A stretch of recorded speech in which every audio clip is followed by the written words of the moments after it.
Hi everyone, I'm Caitlin. And I'm Clarinda, And this is Not Just Patients. a podcast where we break barriers to meaningful patient involvement in healthcare. Thank you so much for joining us for our first ever live stream of Not Just Patients. For those of you who are joining us for the first time, Not Just Patients is a podcast where we aim to share powerful stories of patient advocacy and inspire meaningful patient engagement amongst healthcare stakeholders. For our 10th episode, we are hosting this special live stream session with two incredible women, Sumaira Ahmed and Danielle Drachmann.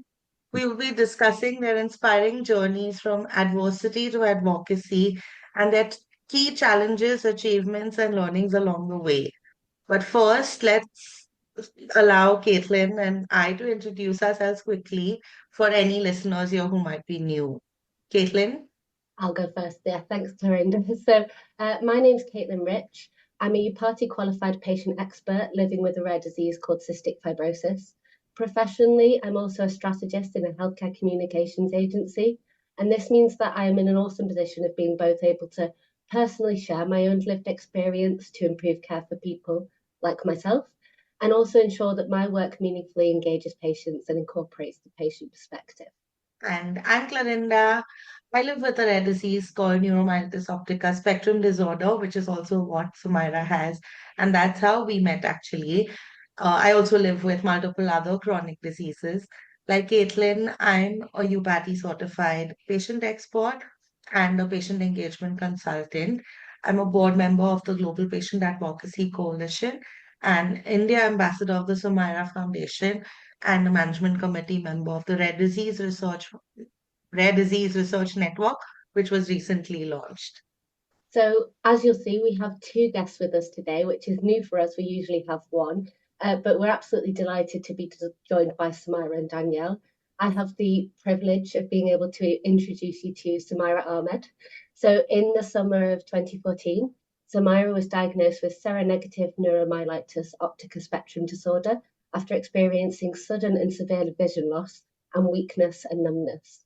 Less than 2 months after her diagnosis, she founded the Sumaira Foundation, dedicated to generating global awareness for NMOSD, MOGAD, and other rare neuroimmune conditions, building communities of support for patients and their loved ones, and supporting research and advocating on behalf of patients. Sumaira also currently serves as the Executive Director of the Sumaira Foundation. Thank you so much for joining us today, Sumaira. Pleasure. And I have the pleasure of introducing the lovely Danielle. She is the recipient of the 2022 Young Patient Advocate Award at the Black Pearl Awards. Danielle is the executive director at the Ketotic Hypoglycemia at Ketotic Hypoglycemia. See, this is where audio only helps, right? We can edit all this out. I'm fumbling so much. Danielle is the executive director at Ketotic Hypoglycemia International. As a rare disease patient and mother of three children with a rare disease, she is deeply passionate about patient engagement, partnering citizen science, and patient driven research. At Evidera, part of Thermo Fisher Scientific, she specializes in fostering multi stakeholder relationships and advancing patient centered research. Additionally, she contributes to various health committees and has helped shape Europe's rare disease policy through her work with EURORDIS. Thank you so much for being here, Danielle. It's lovely to have you. Thank you so much. And I think you're doing just fine. It is difficult to say ketotic hypoglycemia, so don't you worry. Healthcare professionals are also mixing it up. Yeah, I mean, most rare diseases are a mouthful, aren't they? Yeah. So thank you both so much for joining us. I think our voices need a little bit of a rest now. So to start with, it would be great if you could just introduce yourselves a bit more and tell us a bit about your stories and why you got into advocacy. And maybe, Sumaira, you can start on this one. Sure. Well, first, thanks for having me on this. What an honor and pleasure to be here, especially it's a bit serendipitous, I have to say. Caitlin, I met you a few years ago through a different project. Clarinda, we met, through Advocacy for NMOSD. To see you both come together to do this excellent show is really something. I'm very happy to be here. So my name is Sumaira. I am a patient living with seronegative neuromyelitis optica spectrum disorder. I've been living with it now for 10 years. So in 2024, I celebrated my 10th NMOversary. And I'm also, as Caitlin mentioned, the founder and executive director of the Sumaira Foundation, which is now a global organization. We're dedicated to rare neuroimmune conditions. We support research, build community, do advocacy. It's a real honor for me as both a human being, but also as a patient leader to lead an organization that is so incredibly diverse and global and inclusive. And that is well reflected in the diversity of patient, caregiver, and clinician ambassadors we have representing the foundation in over 30 countries. Our website is available in 25 languages. We have a very international medical advisory board featuring some of the world's top key opinion leaders for NMOSD and MOGAD, support group meetings running in about 12 countries. So, it's just really cool to be leading something that's so international. I've learned so much over the last few years.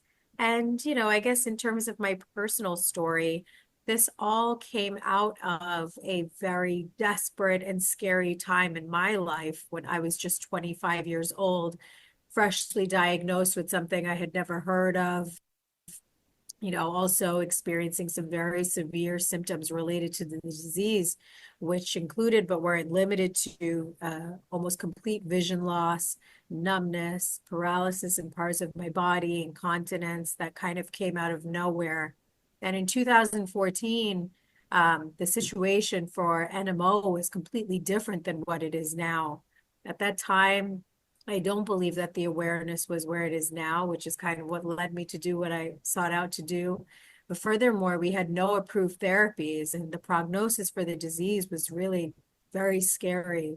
I remember being 25 years old and newly diagnosed, being told that they didn't really know what my future held. I went through about 13 different biologics. I suffered 9 relapses in my first 4 years, and it was traumatic. It was definitely frustrating. It was scary. When I entered this world, I knew nothing about patient advocacy. I knew nothing about rare disease. I just knew that something had to be done for NMOSD and then subsequently the other diseases that we started advocating for. So in short, it's been 10 years of the foundation, 10 years of living with this, and just countless lessons learned. I hope a lot of impact made, and really just, it's been a privilege for me to be in this position. I could have never imagined that something so awful in my life would turn into something truly magnificent. So that's just a bit about me. Thank you so much, Sumaira. It's amazing that at the age of 25, I guess your life was thrown into something completely new, and you got this illness and there was no information about it for you. So I've turned that into something where you could, use that, your experience, to kind of help other people go through that. And now at a point where, I think NMO is much, there's much more information about it. There's treatment plans, and there's, it'll improve diagnosis, it'll improve care, it'll improve people's mental well-being, to have that community there to support them. And that's all coming from a place where you didn't get that privilege. You were just sort of thrown into this world, and it's really inspiring that you're able to do that at such a young age. Thank you. Yeah, I have a very different life imagined for myself. Lorinda knows this about me, but from the age of 3 years old, I was very much on a path to becoming an actor and an entertainer in the Hindi film industry. Wow. That was my dream. I'm a trained classical Kathak dancer. I learned how to sing. I did theater in Bengali for many years. And that was really what I kind of envisioned for myself. And it's interesting. Of course, life had different plans for me, but I think it's very fascinating that my experiences from that part of my life have translated so well to what I currently do, which I hope leads to a better future. So in the end, it wasn't a total waste, but yeah, life is interesting. Yeah, I absolutely agree. And it's made you perfect for our podcast today because you're trained at presenting to us. So we're very grateful for it. Of course. Thank you so much, Sumaira. I wonder, Danielle, I think your story's a little bit different. If you Yes. could share that with us. Yes, of course I can. And I think the common thing here today is that we talk about the number 10. You told me that it's 10 years since you founded the foundation, and I actually just celebrated my 10 years anniversary as a patient advocate. So that's quite big, and that's because it's 10 years since I gave birth to my son, Noah. And I became a patient advocate the day after I gave birth to Noah, when he was found unconscious with a blood sugar of 0.8. And he was, in a very bad shape. So he was taken to the NICU. And that was the first time I heard the term hypoglycemia. Mm-hmm. And I was very relieved when they told me it was related to blood sugar, because the part I knew about blood sugar was that it was related to diabetes. So I thought, well, then he just needs a Snicker. He needs some chocolate, they need to give him some sugar, and he will be fine. Mm-hmm. Unfortunately, Noah was not fine, and he was later diagnosed with idiopathic ketotic hypoglycemia. So if I then take a step back looking at my own life, I have been living a very normal life, a picture-perfect life. But I had a picture-perfect life with a very bad memory, and I had cognitive issues across my childhood, and those were labeled as ADHD. But flash forward to me giving birth to a little boy with hypoglycemia. It later turned out that my signs and symptoms of ADHD was actually caused by severe hypoglycemia. So the symptoms of ADHD can sometimes actually look like, or the symptoms of hypoglycemia can sometimes look like symptoms of ADHD. So after a lot of genetic testing and a lot of investigations from leading hypoglycemia experts in the world, he was labeled as having idiopathic ketotic hypoglycemia, which simply means that he has very low blood sugar and an accelerated fat burn with no known cause. And no known cause often means there's no cure, only limited treatment options. And I asked his doctor, so what can I do to make sure that we are getting some better treatment options? And the doctor said, Danielle, we simply need to figure out what is causing him to have low blood sugar, what is causing his fat burn to be so accelerated as it is, and to figure out why we need a larger data sample. And at the time, we had no cohorts of children with idiopathic ketotic hypoglycemia. These children were scattered around the world at hospitals. And at the time, the condition was described in the medical literature as a condition of the childhood that the child would outgrow.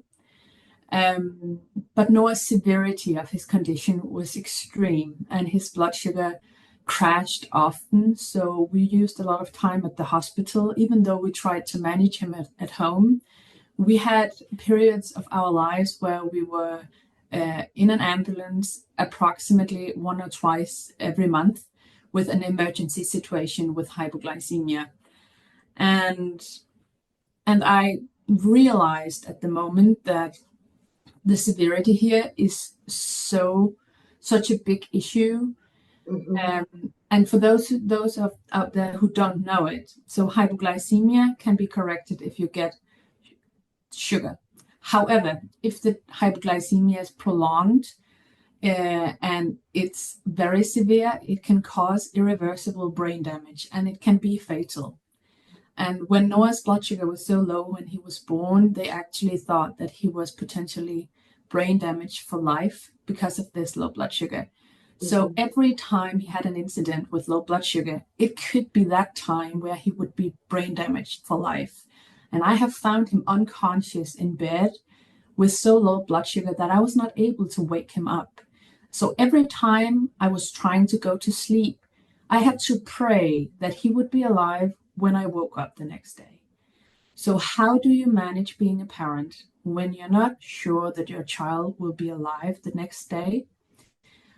The only way I managed to live with that uncertainty was to do something actively to solve the issue. So when the doctor said we need a larger data sample, I was like, fine, I will find all of the children in the world, put them together. Here you have your data sample. Please find a cure for my child. So that was why we started the patient organization Ketotic Hypoglycemia International. So I was very selfish. I simply wanted to save my own child. And that has later expanded to now I have 3 children. And now I'm embracing all of the children in the world with idiopathic ketotic hypoglycemia. And after the organization was established, this narrative of the children with idiopathic ketotic hypoglycemia is slowly being updated because we are now realizing that a lot of the parents who has suffered from cognitive issues, they are actually too patients suffering from ketotic hypoglycemia.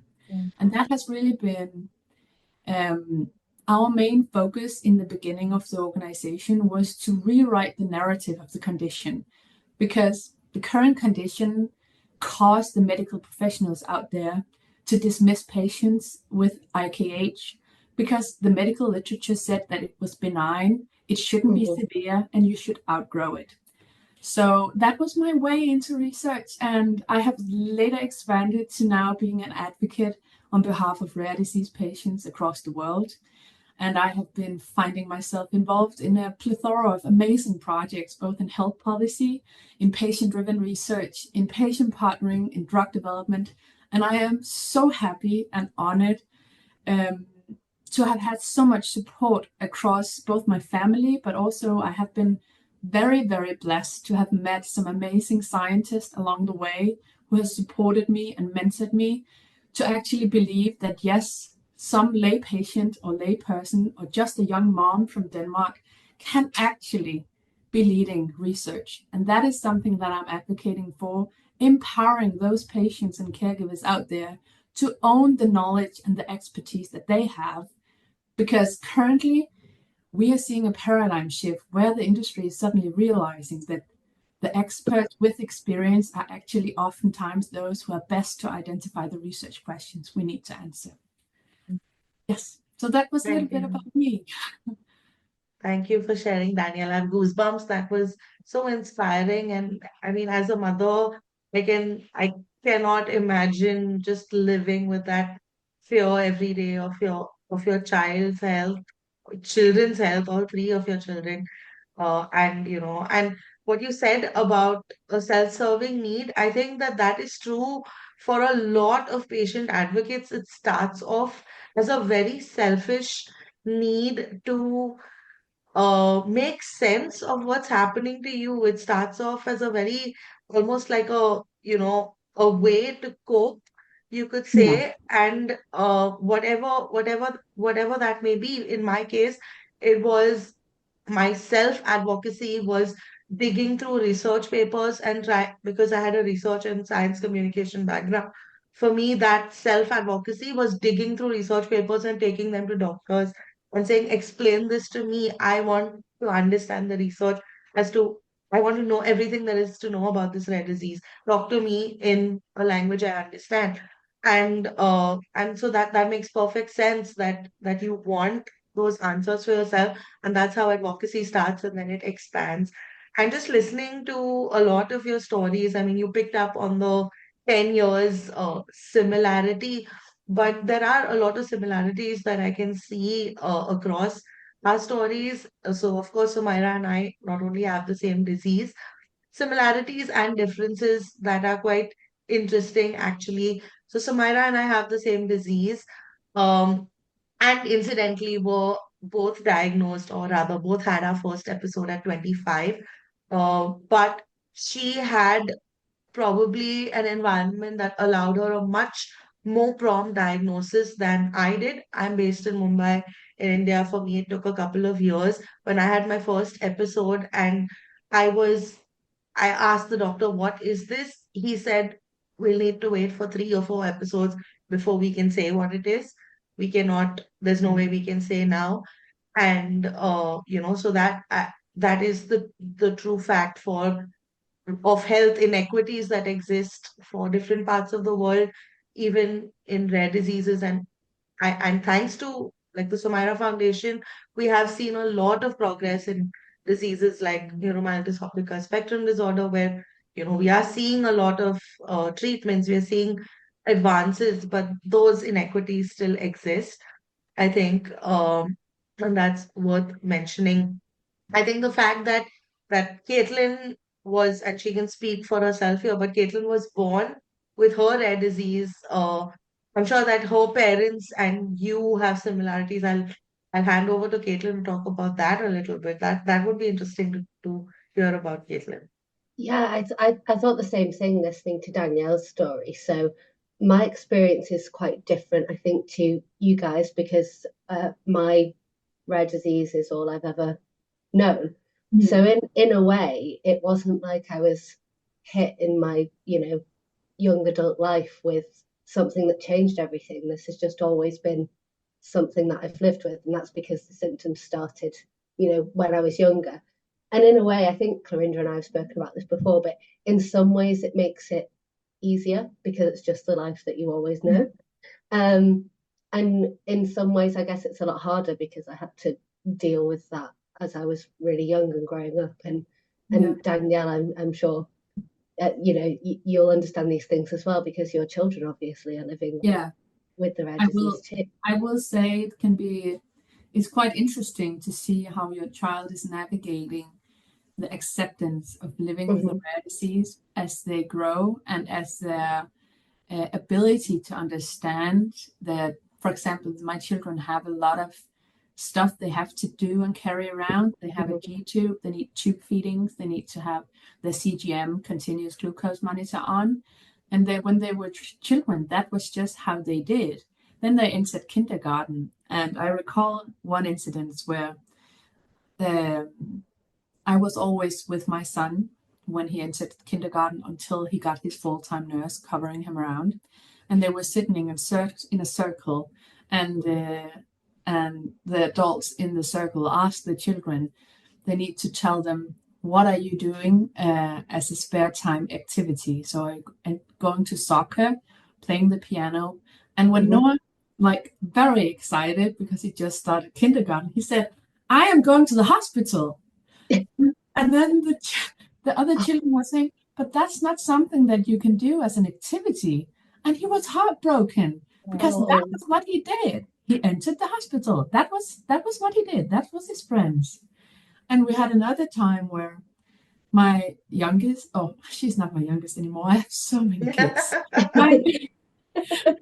my middle child, Savannah, she started to have stomach aches, like severe stomach aches, and she was not able to fall asleep at night. And that is something that you sometimes see with children with IKH because they are being pumped with cornstarch. So she was around 3 or 4 years old at the time, and she was admitted to the hospital. When she came to the hospital, and she was for a 4 days admission where they needed to figure out, was she constipated, what was wrong?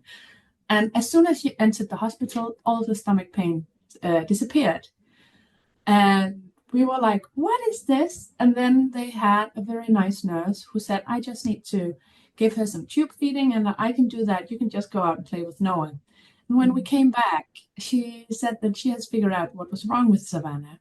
And Savannah had told this nurse that she had so much stomach pain at home because she missed her friends at the hospital and she missed the hospital clowns. So she had been growing up at the hospital, and when she got her G-tube, she was suddenly able to live a life outside of the hospital. But the only life she had ever known was the life at the hospital. And that was where all of her strongest bond were. It was with the hospital nurse. It was with the children. It was with the hospital clown. And suddenly she was like thrown into reality where she needed to find new relations and suddenly being a child outside of the hospital.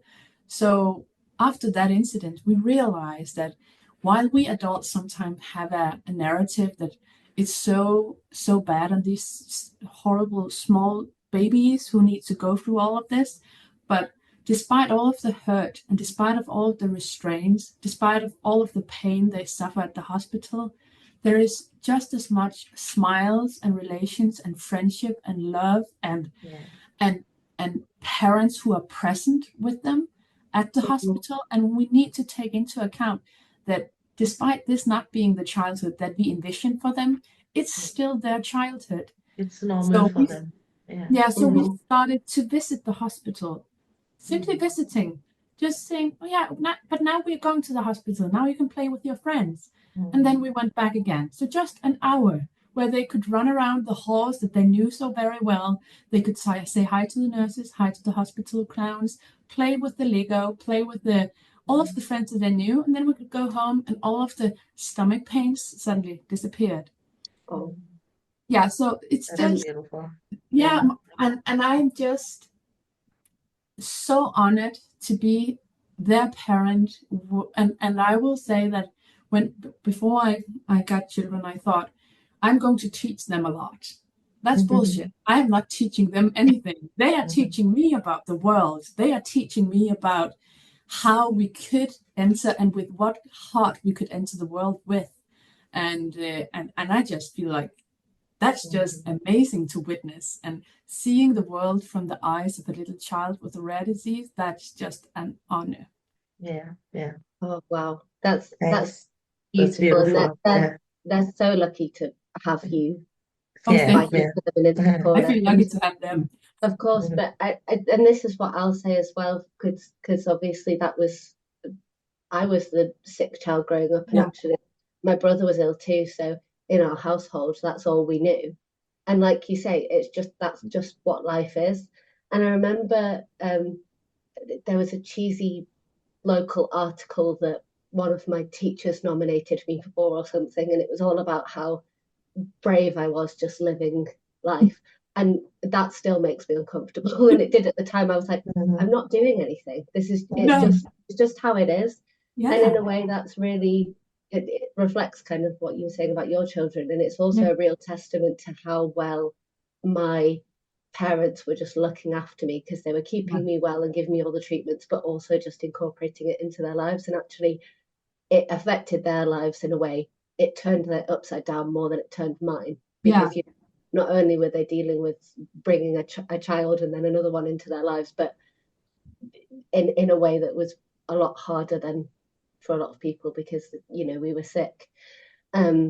So it's very, very different experiences, I think, depending on when your disease hits you, how severe it is, what's available, and also just a totally different experience from a carer perspective as well, and what you have to deal with, because it affects the parents the most, I think. Because of what you have for your child, and if they're young and you're having to care for them, then and I will say one of the struggles I have really been battling with has been the balance between protecting my children and accepting that they need to not solely survive, they also need to live. And I want to protect them, but when it can be dangerous for them to even feel excitement about their birthday, how do we navigate that then? Do we not celebrate their birthday? Or what do we do to make sure that they are not feeling like they are kept in a prison? And an example is my son Noah. He loves to play soccer. And I was horrified. I didn't want him to go out and play on the soccer field, because I was like, his blood sugar will drop and we will end up in an ambulance. And that was actually one of the points where my husband was very good at reminding me that this is not just a baby. This is a human being who needs to evolve and who needs to learn. And my son needed to live and get to know his own body. He needed to learn when the symptoms arose and when he were able to say, okay, I need some help now. And we figured out how do we create a framework around them where they are able to live without it being too dangerous for their health. And that is forever a struggle. I will never succeed in that, I think. It's a constant battle of seeing that, yes, you want to do the same as your peers, but I also want to keep you safe. And I think that a lot of that's being a parent anyway, isn't it? But on steroids a little bit to the extreme. So My daughter, I can hear her crying outside, and right now I feel like, and it's bothering me more than it normally would because of our conversation. She's fine, her father's right there, but but anyway, so I'd like to ask Sumaira now about uh, your early days in advocacy, Sumaira. What things were more difficult than you thought that they would be? Were there unexpected challenges, and how did you navigate them? Oh dear, so many. I learned a lot of tough lessons along the way over the last 10 years. And I would say, actually, for lack of better words, the easiest part has been doing the work that I actually do. The most difficult part, what I've sort of observed and now finally processed for the last decade, is protecting myself in the process. As a person, I'm naturally incredibly empathetic. I would say I'm one of these like super empath people, and for better or for worse, because it's a blessing and a curse, right? Like when you feel the good, you feel it so much, but when you feel the bad, you also feel it very, very deeply. So unfortunately, as we all know here, working in rare disease, while there is so much good that we're doing in advocacy and making impact, there's also so many really difficult stories that we come across. And sometimes you feel completely helpless. And sometimes I have felt like a complete failure when I've not been able to meet people where they are or help them the way they need to be helped. So, I would say the biggest lesson or the biggest challenge is figuring out how to preserve my sanity while doing this work that can be so, so incredibly heavy at times. And while I've made a lot of progress on that front, there's still so much that I need to learn and really do to protect myself. The other thing is just being very careful not to be such a complete people pleaser, which I am inherently. I want to do everything for everyone all the time. And if I had all of the money in the world and all of the resources at my fingertips, I would do everything that I could. But now I've learned that I really have to be careful what I say to whom, being very careful not to promise the world to people when I can't meet those expectations. So I think at the end of the day, it really comes down to a lot of self-growth myself and preservation and just being sure that I'm not promising things that I can't deliver. And the fact that I can't deliver things as a perfectionist and as someone who really wants to do everything for everyone, sometimes it's a very tough pill to swallow. And I completely resonate with that. I will say when I became a parent, I expanded my circle to my children. When I became a patient advocate, I expanded my circle to the children of the world suffering from IKH. So when I have a family who needs my help and my help is not sufficient, it breaks my heart. And I feel like I am failing them, like I would have failed my own child.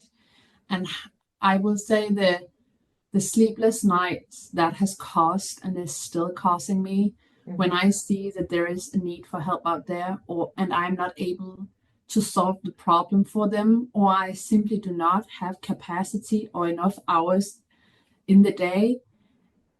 It is like something haunting me forever, and that is causing burnout, and a burnout that is rarely spoken about. And that was also one of the reasons why I united with the volunteers in our patient organization, including the healthcare professionals who have volunteered with their time to conduct the patient-driven research from our community, to talk about the consequences when we are lifting such a heavy task, taking on such a huge responsibility, and not really being able to set boundaries, because the feeling is and still is with me that when I'm setting boundaries, I'm letting people down because I'm trying to protect myself. And because we are seeing this trend of patient-driven research really being driven up from the rare disease community, but there is no one talking about those ethics of care guidelines there should be. And I guess it's because there is no real infrastructure to support such research being driven from the rare disease communities. But it also springs from the fact that there's a difference between being a CEO of a large patient organization with a background as a corporate and being a CEO of a patient organization as a patient and as a caregiver, because it hits so deep and so personal every time. And I just think that the first step in the right direction is to actually talk about it. Talk about that with all of the good and the good intentions and the good energy and all of the dreams and hopes we have for our patient community, it also brings burnout, and it's lonely. It's lonely, and there's a difference between creating a patient organization where they are tied together as a tribe and leading a patient organization. There's a huge difference, and in fact, I think there is a need for us patient advocates to unite and talk about those things here, because otherwise we are all going, sorry to say, we are going to burn out and we will be left in the gutter, and our patient community will fall to pieces because who else will be doing the crazy stuff that we are doing? So true. I could not have said it better myself. And I just wanted to add one more thing. I think that's been maybe eye-opening, somewhat disappointing, is that, so for a little bit of background, when I got diagnosed with all of this and started, I was working in healthcare, but on the business side of things at Mass General Brigham corporate here in Boston and on the hospital level. And I was advancing pretty far along in my career, doing the stuff that I was doing. So all that to say that I've always, for as long as I've been working, I've always worked in environments where your work in healthcare and your contributions are respected and you're seen as someone really doing a lot. And that's kind of how I entered this arena, thinking that that's how, when I now translate my role into patient advocate, that it would be seen as such as well. But I think what I've observed over the last 10 years is we're not actually taken that seriously sometimes, and by a number of different stakeholders, whether it's pharmaceutical companies or, even the doctors sometimes, and even some of the patients sometimes. The lack of appreciation and respect for what we do is very evident. On the one hand, I've experienced so much appreciation and respect, and that's not what I'm doing any of this for, but it's of course nice to hear when you're sacrificing and committing so much of your life, energy, personal time to do all of this for other people. But on the other hand, for it to be sort of minimized to, oh, that's nice, what they're doing, that's very cute and sweet and blah, blah, blah, when in actuality, we're doing so much behind the scenes. Maybe some of it isn't so obvious at times. That's been a really disappointing thing for me. I find myself oftentimes correcting people that for example, we've been called a patient advocacy group. And maybe it's just semantics for some people, but I prefer to be called a patient advocacy organization. The only difference between our organization and, let's say, a hospital group like Mass General Brigham is how our profits are allocated. But at the end of the day, they're both businesses. There's leadership, there's employees, there's operations, there's marketing, there's business development, if you will. So I'm not articulating myself as eloquently as I'd like to. I'll blame that on jet lag. But Danielle, maybe you can also, if you have felt this as well, I'd love to hear it. I just wish that there was more respect and appreciation for the work that we do. And this also translates into what people expect of us in terms of appearance, in terms of how we're compensated. For some reason, people expect us to do all of this work for free. And that notion in and of itself is a sign of disrespect, in my opinion. And it shows me that people don't actually get what we do or appreciate what we do. There's no reason why we should be doing all of this for free. There's no reason why I'll just speak for myself. I consider myself still a young woman. I'm 35 years old. I still care about how I look, how I dress. I've always, paid a lot of attention to my appearance. And I've heard so much criticism about this. Like somehow, because I'm a patient and a patient advocate, I should be dressed in a white sheet and shave my head and look like Mother Teresa all the time. God forbid I like to look nicely and dress up to a conference and care about the way I look. It somehow takes away from the severity of and the magnitude of the work that I do. So anyway, I'll stop there. But Danielle, I'd love to hear if you've had Yes, experience with this. I just want to say amen to that because Okay, good. this is a problem.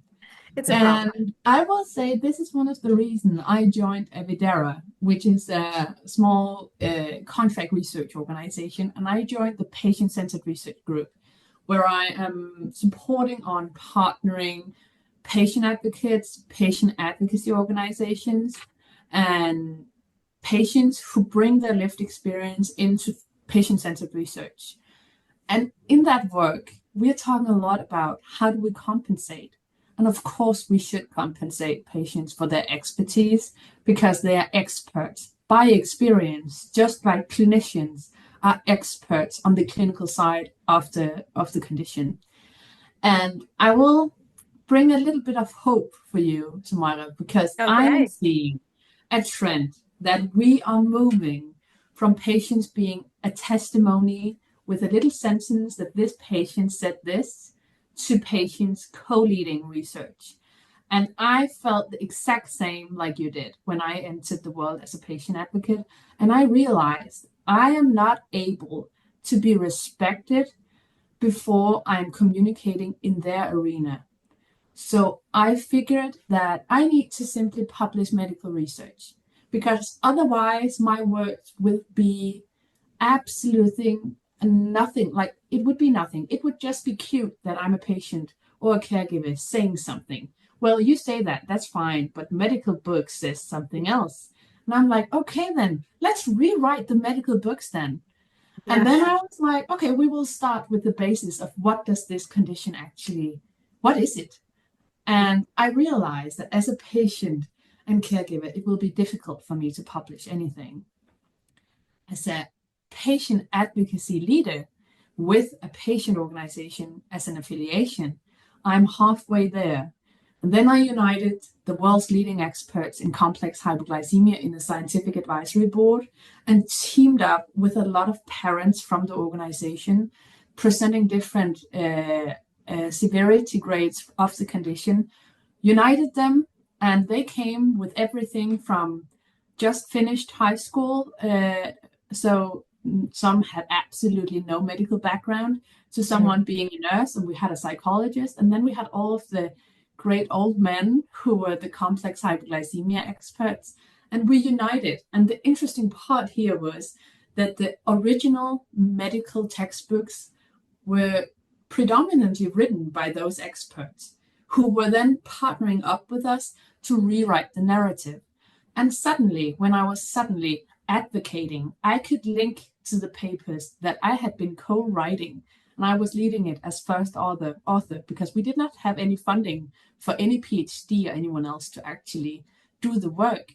But I realized that if we are to have an impact, we need to disseminate in the ways that they acknowledge as knowledge. And I, as a patient and as a caregiver, I am not the knowledge. They will never acknowledge my expertise as knowledge. But if I'm citing a paper I have written alongside a lot of doctors, that is suddenly acknowledged as, whoa, okay, that's actually fact. So if you write here that adults can have this condition, that is just fact. But if I said it, it would be, yeah, they're there. It's very nice. Yeah, you think that, but you're just a patient. So I will say that from being a patient and a caregiver who felt like an imposter when I entered the world of medical writing and medical publishing, I was like, for months after I published the first paper, I was waiting for someone to call me and say, we have finally figured out that you're not a doctor, so now we are going to take it all down. So I was like, when will they discover that I'm actually the fake doctor? And I didn't note anywhere that I was a doctor. I just felt like I entered a world where everyone was supposed to be a doctor. And even the journals that I've submitted to wrote back to me, "Dear Dr. Drachmann, thank you. Paper has been accepted for publication." And I had to write back, I'm actually not a doctor. "Dear Dr. Drachmann, okay, but this is what we're going to call you." And I'm like, what is this? So, but now we are seeing a trend that more and more patient and patient advocates are being co-authoring papers. We are rewriting the narratives about our conditions. We are seeing today that when a drug needs to be approved, they need to really provide the evidence that this drug has been co-created with patient partners and patient advocacy group. We need to prove that this is actually a need of the patients and the caregivers. How to prove that? Okay, we actually need to work with the organizations as stakeholders. So we are seeing a lot of trend that we are moving in the right direction. I will say there's still a way to go. There is a huge difference between asking a patient to review something that the clinicians have stated is a good idea, and then having a project which has been co-created based on the needs of the patients and the caregivers.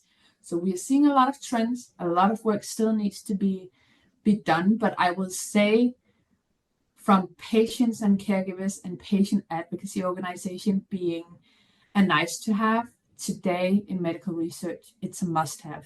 Now we just need to advocate for the relevance to be acknowledged as those experts who are actually able to do more than just providing feedback. We can actually put the direction and change the direction if the direction they have already set is wrong. Yeah. Amen. I just have two things to say to that. First of all, perfect.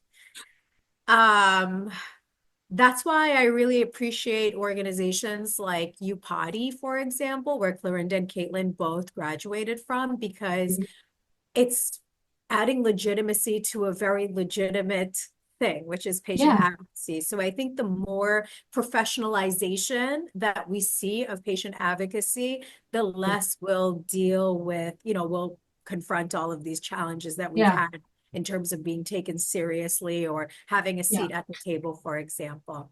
Clarinda, I thought of one more thing that's sort of been a challenge over the last 10 years as a patient advocacy. And again, these are sort of internal struggles for me, not necessarily what other people have done or whatnot. Naively, I entered this world believing and reading that patients are truly at the center of everything everyone does when it comes to medicine and research and advocacy and all of those things. Turns out that's actually not the case. It turns out to be a lot of lip service for a lot of different organizations and companies, including some patient advocacy organizations, I'll say. I want to be in a world, and I want to create a world, which I hope I am at TSF, where patients truly are at the center. Oftentimes, what I have seen is that people will say that that's the case, but actually at the end of the day, patients are at the bottom of the totem pole, where we're not really having a proper seat at the table. So trying to wrap my head around why folks would say patients are at the center, but then not really put that into action has been a real, something really difficult for me to understand. And if we're truly not going to be at the center, then just say that instead of making us believe that we are. And then when it comes time for us to participate, you're wondering, well, why did they say that if they're not actually putting their money where their mouth is? But I will say that I think having them saying it is an intention of theirs. They really intend to do so. But there is like, there is like when we have like this climate change and there's like greenwashing everything, we're currently patient washing everything, saying that the patient, and it's actually almost a matter of how can you create the best patient-centeredness or patient centricity slogan. And then it's a slogan, and then it simply automatically creates change across the organization. We need to teach them that it's not happening just by creating a slogan. We need to teach them because we know they don't know. We need to teach them that it matters. We need to be prioritized. For example, at hospitals, they talk about they are patient-centered, but when they are giving out grants, where are the patients at the seat who is going to prioritize what's important for the patients at the hospital. And in boards of huge pharma companies, where are the patient representatives there? So we need to come with a very pragmatic approach to tell them, well, you might think that you're working patient-centered, but are we really? And then they will, what? We have had that slogan for 10 months, so of course we are. Well, what does it actually mean to be patient-centered? And I will say there is a lot of work to be done by the patient engagement and patient partnering professionals. For example, currently there is no real evaluation tool for patient partnering activities. So when you're doing patient partnering across a drug life cycle, how can we evaluate if the patient partnering and the patient engagement has created value? How do we measure it? What is the definition of success? Is it, did we follow the timeline completely with the no delays? Is that considered a success? Because if so, did the patient actually have a voice? Did they come with input that was actually supposed to create a change? Well, I will guess that a change in a protocol that could cause delays on a timeline. But why do we have patients there? Do we have patients there to say, well done, academics, you did a great job? Or do we have patients there because we need to do a better job based on experience? So I will say a great slogan, that's a start, but we have a task too, to educate them about what their slogan means. You said it. So you two are having such a lovely conversation between yourselves. I don't think Caitlin and I didn't hear at all. Yeah, we can go. No, you need to interrupt us We because have we can the continue. tech set up. You guys can keep this going. We'll just listen, but we're loving it. We're loving it. I have so many things to comment on, but I've just loved listening to all of this. I want to go back to the point, just to comment on the point about empathy and burnout that you both of you started with. I wrote an interview earlier this year where one of the questions was my lessons for other advocates. And I think my point was exactly the same, that we have so much to give, and that we just cannot measure, because whatever we're doing is so much bigger than us, and we just don't know how much of ourselves we can give, right? And then we're always giving more than we have, and we don't have anything left for ourselves. And I think that one thing that as an advocate I've never been able to come to terms with is the fact that we work in rare diseases where people are going to die, and people die day in and day out. People we are advocating for die, and we have to live with that. That's just something that I don't think that after 15 years gets easier, or ever gets easier really. And the fact that we have to get up every day and still be these superheroes who are, saving the world is a lot that we really need to take a moment to allow ourselves to. And I will say one of the things I have regretted the most, reflected a lot on this when my son turned 10, has been the fact that I have been so hyper-focused on surviving. I have been so hyper-focused on finding a solution for my child. I have been attending meetings at all times of the day. I was not aware that my children would grow up so fast. So I feel like I have been missed out on a lot of their childhood because I was so hyper-focused on finding solutions that would create a better life for them. So even though I did this for them, I'm realizing that they paid the price because I was the mom who were not there. Even though I was here in the house, I have been working from home since I had my children. I have been in the office. I have been on the computer. I have been the mom who always said, you have to wait because mom's in a meeting. And I did it for them. But I am waiting for the consequence of that because I wasn't the mom I wanted to be, because I tried to be the doctor and the clinician and the nurse and the researcher and the pack leader. I tried to be everything, not realizing that my biggest responsibility was to be their mom. So that is something that I'm taking with me here. I want to be the mom who is there, and I need to learn to delegate the responsibility of being an advocate and expand my circle of volunteers to take over, so I am able to be their mom and not only the patient leader and patient advocate, because I feel like I'm irreplaceable as a patient advocate.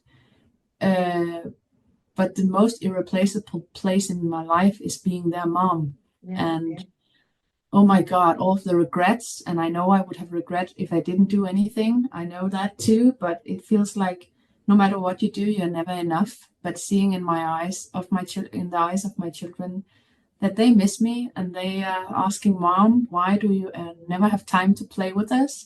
Why are you always in a meeting? Or Mom, can you take your meeting with us when we're going to the gym? Or yeah, it's like forever guilt that it is haunting me.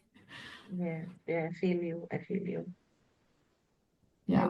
And that's an impossible thing, I think, for anyone to deal with or make any kind of decision, because like you say, it's not that you would have done anything differently necessarily, or there's guilt either way, but it's so hard when you're trying to be everything for everyone and yourself as well. And I think within rare diseases, we are finding a lot of struggles that's very unique. For example, it can be very, very difficult to get enough funding that maintains the operational cost in an organization. For us, it has meant that I'm working full time while I'm also a full-time patient advocate and patient advocacy leader, while I'm also a full-time patient, while I'm also a full-time mom to 3 children with a rare disease. And I am also almost their chef, and I am their doctor, and I'm their nurse. I'm their, like, everything that comes with having children with a rare disease. And it's like, how do we juggle all of that at the same time? It can be so difficult because you have so many hats on. And in like, none of the roles here has been me being a human being, because there is no space for that. Like, where should I have space for that? It reminds me of the analogy of, when you're on an aeroplane and the safety piece comes on and they say, put your own mask on before you put everyone else's mask on. I think that's just, something that's really hard for advocates to remember in a way, because you feel responsible for so many different people that if you can't stop and burn out, then, you're not helping anyone in the end. So it's about just making sure, I guess, you prioritize your own health and mental health, and without having to feel guilty about that. But of course you do, because you feel like you're, trying to be responsible for so many different people. It's like, as Sumaira and I talked about earlier, it's like burnout is like sneaking up on you. It's like when you are lifting such a heavy load, even though I am lifting it well, it doesn't mean it's not heavy, but sometimes I'm not realizing the heaviness until it collapses. And then what is going to be with the world if I collapse? Like, what to do? And we never talk about this. We do not talk about burnout. We do not talk about mental health issues. We only talk about the next amazing LinkedIn post which is getting 200 likes about the amazing work that we do. But no one is talking about the people who are left in the gutter because they have worked themselves to death to reach that result. Like, we need to talk about the downside, about pushing ourselves so hard that we are not even functioning anymore, and stop only. I feel like we are in patient partnering and patient engagement and patient advocacy. We have been trying so hard to claim our relevance, but we are not talking about how hard it is, and so we need to be vocal about it. There's consequences when you push yourself to the limit, and when you have to teach yourself all of these crazy skills it takes when you are to be a patient advocate. I just listed just a few things. So we need to take into account the individual patient needs. We need to figure out the different healthcare systems around the world. We need to figure out the different legal rights and protections across the world. We need to have cultural sensitivity. We need to be up to date on medical information, and sometimes we actually need to write the medical information ourselves, validating it with the scientific advisory board, finding the scientific advisory board, meeting with the scientific advisory board, making the scientific advisory board work together. That can be difficult when you have the hugest egos from the entire world united at one table. You need to provide emotional and psychological support, and you need to be mindful about the interpersonal dynamics in the organization. And that is taking off not the whole labor part if you have employees, if you have an infrastructure, if you do not have an infrastructure.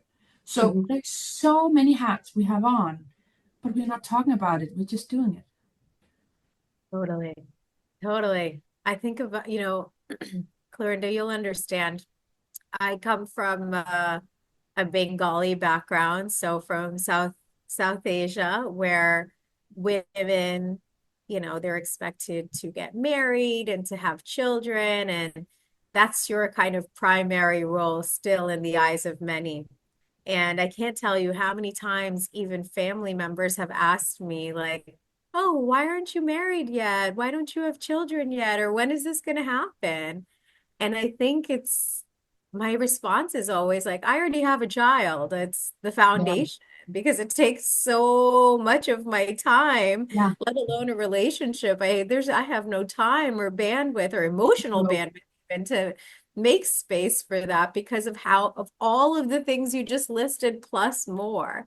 There's so much sacrifice that's involved in doing something like this, and I think it's really hard for the outside world to recognize that if they haven't been in those shoes themselves. It's like they are solely seeing the top of the iceberg, and that's very pretty. It's like a very pretty iceberg on the top, but all of the work that hides underneath, that is the work we need to start to talk about. And I think this is a very good first start. This is the first time I am publicly talking about this. And it feels I feel very naked because we usually do not talk about this. And I am very good at telling a very nice story about the impactful work that I do with my colleagues and my peers in the patient organization. But it's just not the whole story. And I will also say, in the rare disease communities, we have very, very few dedicated clinicians in each rare disease.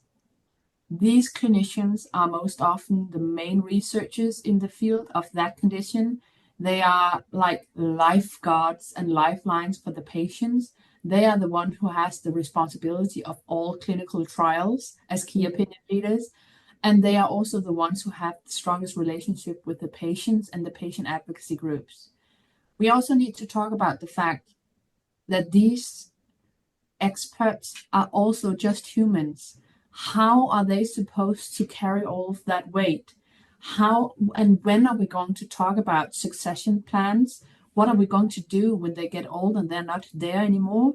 Who is going to take the responsibility of the patients? Can that fall entirely on young medical students who had a lesson? And how do we make sure that we are not pushing them to burnout, because we need to have progress in this area too? I recall when we initiated the research in our organization where we investigated burnout across the family volunteers and the medical volunteers.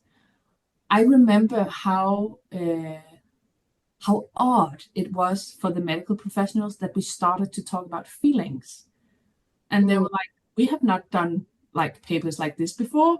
Are we going to like say how we feel? And I'm like, yes, you're actually going to consider how we have pushed you with our agenda and how has this affected you, not only in your professional life, but also personally.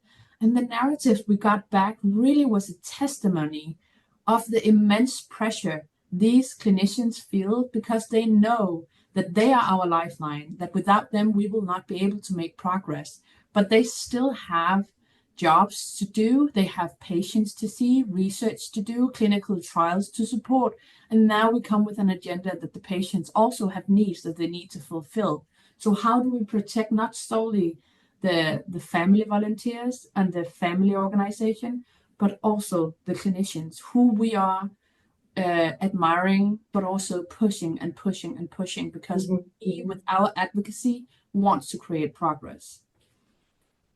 Yes, it's remembering that, you know, the work that you guys are doing and the work that these doctors and researchers and everything are doing. Yeah. Yes, it's in a lot of cases it's their jobs, although obviously in advocacy sometimes it's volunteer work, but all of these people are people and humans at the center of it. So it's remembering that everyone has their own needs and lives and emotions and connections with this. And you're working with people and you know, people who are sick, people who are vulnerable, children, you know, it's really, it can really impact you over time. And it, you know, having that emotional connection with it probably makes you work harder, be more passionate, have like a meaningful connection with your work, but it's also really difficult. And I'm so happy that you guys felt that you could share that with us, because it's something that really needs to be addressed. We know it's deeply personal, so really appreciate your vulnerability on this topic. Of course. Thank you. Yeah. And so just from that then, so you've spoken a lot about the vulnerability side and how, you know, what can be really difficult for you guys, but you do not stop. You keep going. Sumaira, you mentioned before that you absolutely love the job and the work you do. So, you know, tell us a little bit about why. What's the brighter side of advocacy? Like, why? What keeps you going every day? What have you found easy to deal with? And also, yeah, maybe were some things easier than you expected them to be? Were they surprisingly easy? I'll tell you what keeps me going, because for full transparency, also is nothing I've ever said publicly, but like, I can't tell you how many times over the last 10 years I have threatened or thought about walking away from all of this. My business partner may kill me for saying that out loud on a public platform, but if we're going to be honest and transparent here, that is the truth. I have wanted to walk away from all of this so many times. Amen. It's, you know, at the end of the day, we're humans. You can only take so much. But at the end of the day, I think what really helps me keep going and not giving up is when I do have those moments or interactions with patients, caregivers, and clinicians where I can see that what we're doing is making an impact. I can give you a very recent example. I just came back from my last work trip of the year. I went on 52 flights this year. I am so tired. My body feels broken. But I went to Italy for our Italian Patient Day. And we've now done 15 of them in 2 years. So like a little bit of like a Beyonce tour, a TSF tour around the world. It's been really hard, a lot of work. But after all of these patient days, I always get that inspiration that I feel like I'm missing. And that's because I can see, even in a different language where we're not speaking the same language, how grateful and appreciative these patients are, these caregivers are, these clinicians are. And when you can see that direct impact, it really makes all of the difference. As I alluded to earlier, sometimes in our world, seeing the impact isn't so obvious, or it takes a long time to see the impact. A lot of this is like, you know, takes years to happen. But when you can see how much an event, for example, changes the trajectory of somebody's life, or how they navigate this rare disease, or how they care for a patient with a rare disease, that makes all of the blood, sweat, and tears completely worth it. And what has been easier than I thought?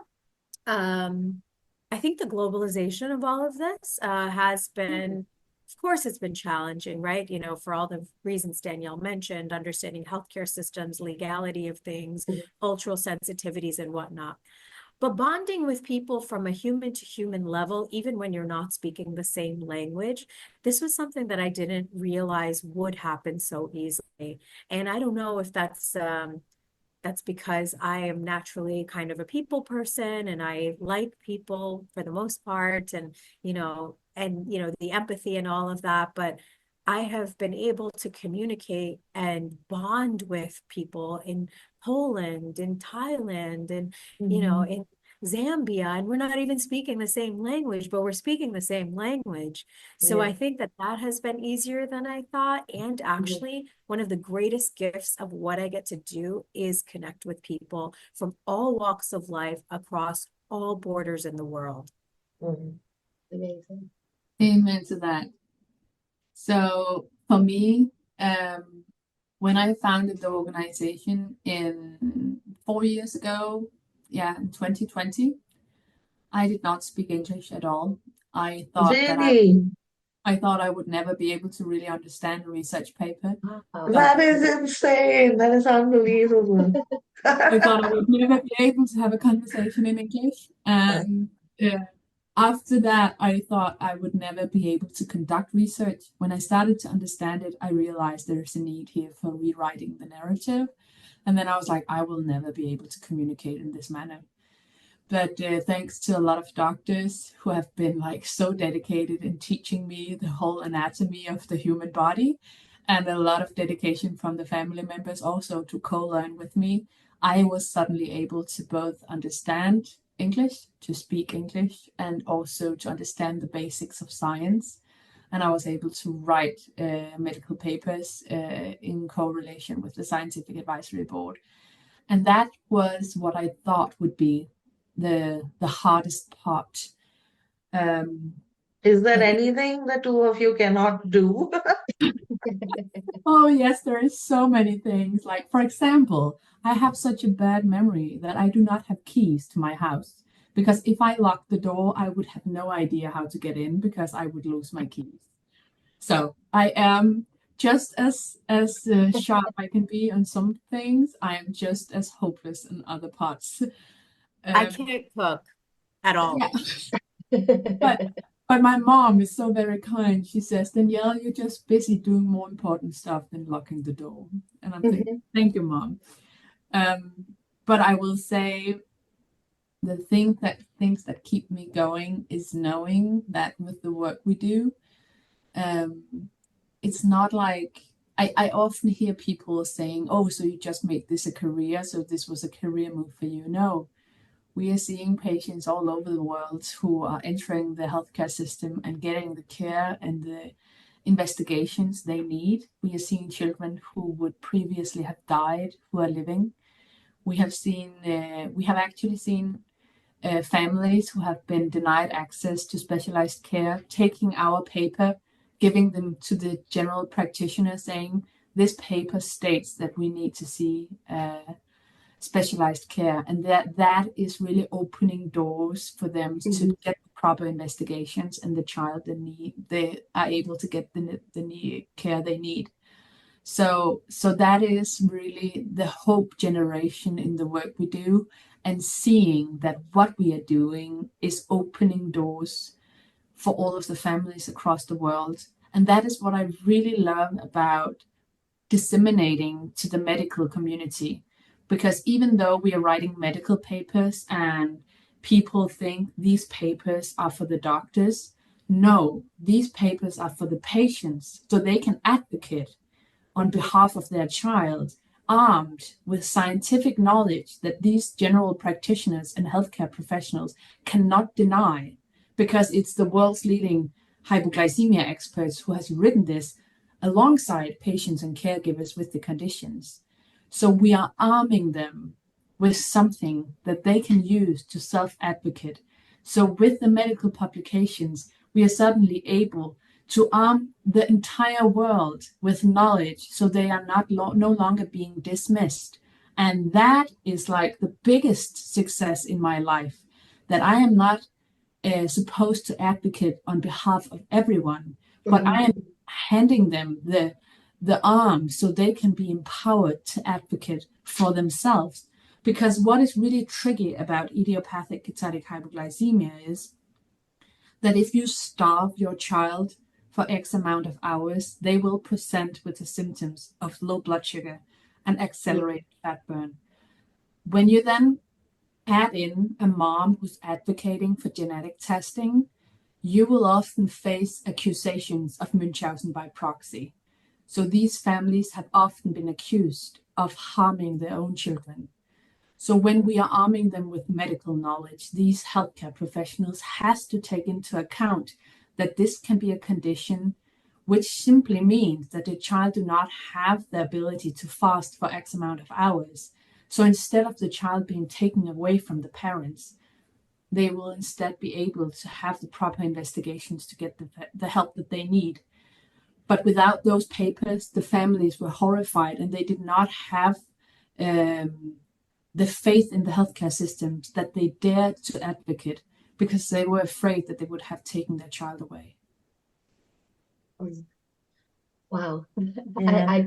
I can't imagine ever, being put in that position. And No. I think it's also a really nice way to kind of, I suppose, summarize like what patient advocates and patient advocacy organizations like the ones that you've both set up can do for patients. Because thinking back to all four of us, our stories at the beginning and, what our personal experience was in getting a rare disease diagnosis, all of it was, oh, we don't know what this is. Yeah. There's no diagnosis, there's misdiagnoses, there's stress, there's anxiety, and even when there is a diagnosis, it's what do we do next?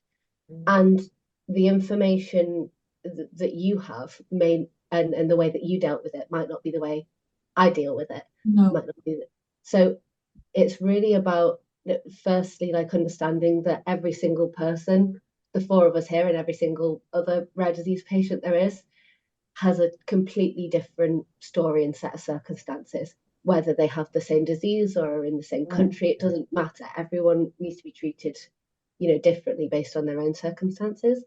And one of the best ways to do that is to empower them to kind of advocate for themselves as not just a patient, but as a real person. Yeah. They need.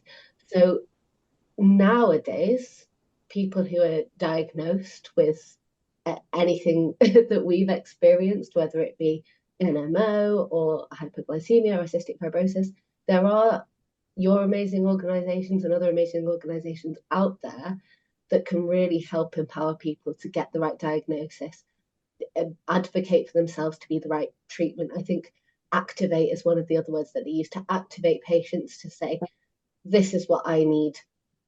Why aren't I getting this test? What are the treatment options? Like really kind of ask the right questions.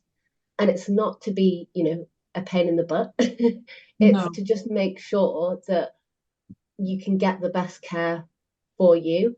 And when there are doctors on the other side as well that understand that and understand that every person is different and that they should be involved in their own decision making, that's where really like the power of patient advocacy kind of shines through. So the work that you guys do is truly fantastic, and you don't have to be responsible for fighting everyone's battle. It's mostly about, almost changing people's mindsets to be able to advocate for themselves and advocate for their patients and learn and understand and be able to have resources that they can understand, be able to know that they can ask these questions, be able to have these options. And I think that's what's really, really cool about the work that you've done. And it means that people like you are having a much better experience than you have. And that's just incredibly inspiring. And it's amazing that you've turned that adversity that you guys have had into advocacy so that other people don't have to experience what you experienced. And although it's come from a place of maybe selfishness to improve things for yourself, you're really massively changing the landscape for anyone else that comes after you. So thank you so much for all the work that you do. And I'm testimony to that fact because I had never met another patient with NMO. I've told this to Sumaira in 13 years until I met Sumaira, and then I joined the Sumaira Foundation, and now I have a whole India arm or a whole India chapter with more than 50 patients on WhatsApp. We have our support group meetings. And it's incredible. It's incredible to think that this rare disease community, which is one in whatever 500 1,000 people or whatever the stat is, I can't remember it right now. But to imagine that I have those number of people on WhatsApp and we're sharing this journey together thanks to your initiative. I think that is just remarkable. And both of you spoke about very vulnerably about your challenges and about the huge mountain that is being an advocate. And among them, the fact that we're not always taken seriously and that we're just seen as just patients, but then also the fact that there are strides, and I think that's the whole ethos of this podcast, that we're not just patients, and you are both absolute testaments to that ethos, that we're not just patients. You stand there and you show the world that we can do anything. You can do anything that you set yourselves to do, and you can change the world for patients like you. And we're just so grateful for your work, for being here today, for brightening up our December and setting us up for a great year end. And thank you once again for joining us. This has been such a refreshing and enjoyable and heartwarming, inspiring conversation. Thank you so much for having us. And I will just say as a final note to all of those watching out there, if you're a patient advocate, be mindful of your own mental health.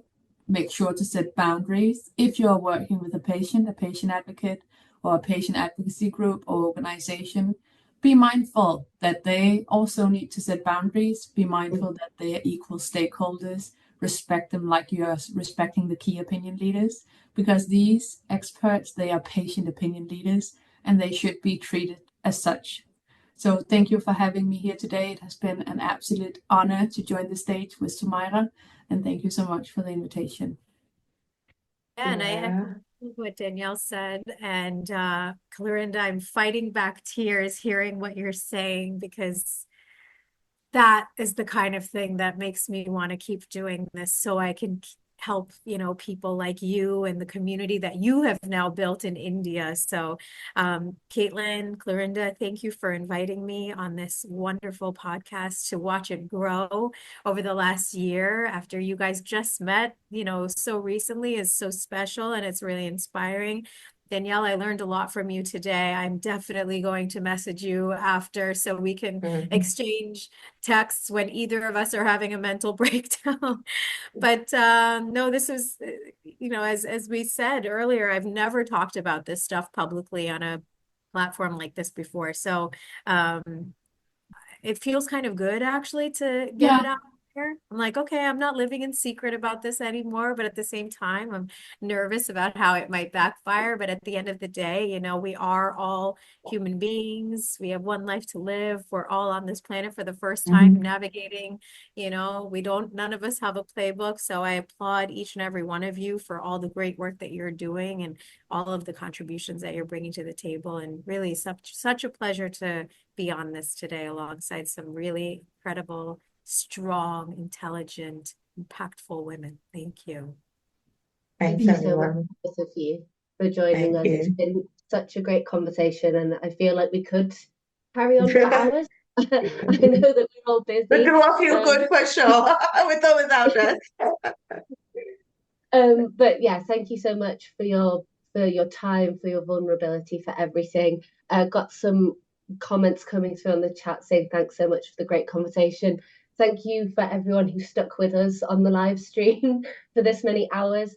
For those who didn't, or if anyone wants to listen back, we will also be posting this on our podcast channel for anyone who wants to listen who wasn't able to join live. And yeah, this has been us. This has been Not Just Patients. And your host, Clarinda Grajo, Caitlin Rich, and our wonderful guests, Sumaira Ahmed and Danielle Drachmann. Thank you so much, ladies, for joining us.